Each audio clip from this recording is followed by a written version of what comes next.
Selamat pagi, Bapak, Ibu, dan saudara-saudari sekalian, sahabat Kristus dimanapun berada.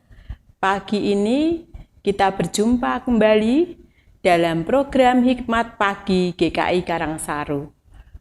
Tema hari ini, seekor burung dalam sangkar. Sebelum kita membaca firman yang akan disampaikan, marilah kita bersama-sama berdoa. Bapa yang baik, puji syukur dan terima kasih Engkau karuniakan kepada kami kesehatan hari ini. Kami boleh beristirahat sepanjang malam yang boleh kami lalui dengan baik. Dan pagi ini kami bersama-sama hendak beraktivitas.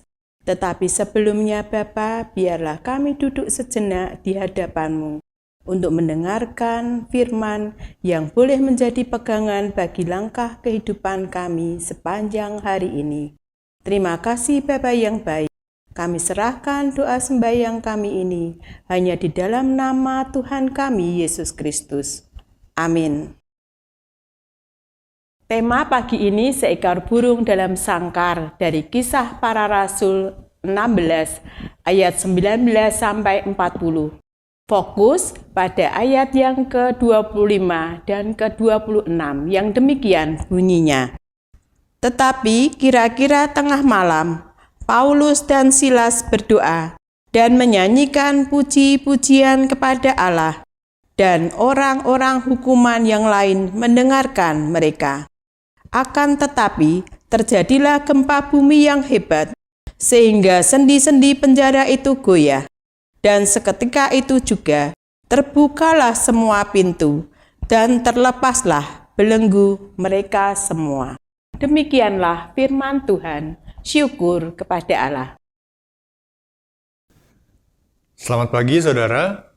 Saudara, John Bunyan adalah seorang penulis dan pendeta asal Inggris yang sangat terkenal. Meski terkenal, namun perjalanan kehidupannya tidaklah selalu berjalan dengan mulus. Bunyan pernah merasakan dinginnya penjara selama 12 tahun karena Injil. Ketika berada dalam penjara, Bunyan mengisi hari-harinya dengan bernyanyi, mempelajari firman, dan menulis syair-syair pujian. Ketika berada di penjara, Bunyan pernah menuliskan sepenggal kalimat berbunyi demikian. Terkadang saya merasa seakan-akan saya adalah seekor burung kecil yang Tuhan tempatkan dalam sebuah sangkar.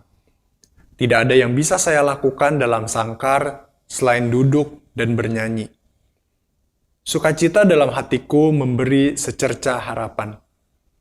Meski dikelilingi oleh dinding-dinding penjara yang dingin, namun semua itu terlihat seperti dinding yang berlapis permata.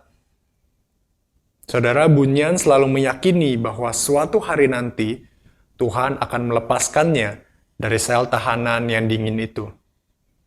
Tuhan mendengar seruan doa Bunyan. Pada tahun 1672, ia dibebaskan dari penjara dan ia kembali melanjutkan hidupnya sebagai seorang pendeta. Saudara, dalam bagian firman Tuhan hari ini, kita juga melihat bagaimana kehidupan Paulus dan Silas yang dipenjarakan oleh karena pemberitaan Injil. Meskipun mereka berada dalam penjara, namun itu tidak menjadi alasan untuk berhenti berkarya bagi kemuliaan Tuhan. Paulus menyampaikan Injil melalui tulisan tangannya, dan itu diberikan kepada jemaat-jemaat Tuhan. Selama menjadi tahanan, doa dan puji-pujian kepada Allah juga tidak henti-hentinya mereka naikkan. Itulah yang membuat mereka dapat bertahan dengan penuh ketekunan, saudara. Hati mereka dapat tetap merasakan sukacita yang melimpah. Mereka yakin bahwa di dalam Kristus ada hari depan yang penuh harapan.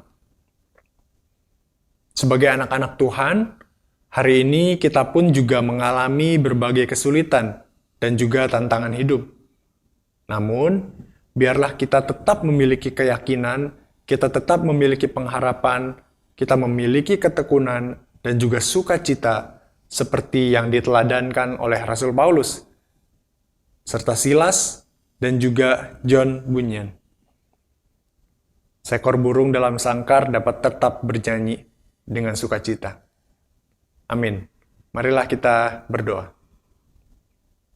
Ya Tuhan, tolonglah setiap kami, agar hidup kami tetap dapat mempermuliakan nama Tuhan. Sekalipun kehidupan yang kami jalani tidak mudah, namun ajarlah kami untuk percaya bahwa Tuhan ada bersama dengan kami, sehingga kami tidak perlu khawatir, tidak perlu takut dalam menjalani hidup ini. Tolong kami ya Tuhan. Dalam nama Tuhan Yesus kami berdoa. Amin.